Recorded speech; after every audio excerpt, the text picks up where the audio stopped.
Still getting the job done, and they would argue doing a better job of it as well. The quality of education in our rural schools brought State Education Commissioner Thomas Sobol to the Cherry Valley-Springfield Central School this week. Karen Huxtable has details on the meeting of Sobol and administrators of the Rural Schools program. The Cherry Valley-Springfield Central School was the perfect setting for this meeting on the state's Rural Schools program.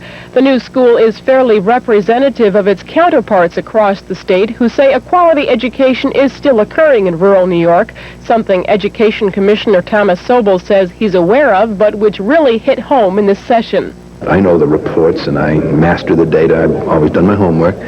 But sitting here with the people who are actually engaged in the business in this lovely building and this surrounding makes an impact. So I take a lot back with me to Albany this afternoon. One message Sobol says he will take back to the state's capital is that it's time for New York State to place more emphasis on what it is doing right in educating our children, and some of those strengths can be seen in the rural school setting. The way in which people lavish individual attention and care on individual students and families, because it's possible in this kind of setting where it's not possible in some others. At the same time these administrators talked about the strengths of New York's rural schools, there was also concern expressed that it's becoming unfashionable to be rural.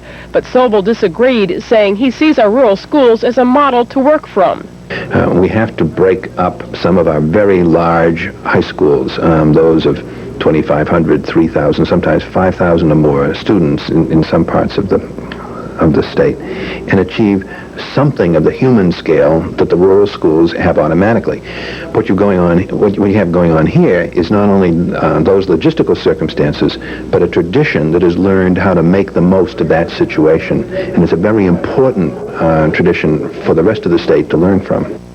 Sobol described this special meeting as a very heartening session, which he says have been very few and far between in light of the state's current fiscal crisis. Karen Huxtable, TV2 News. For 2 years, over 50 teachers have worked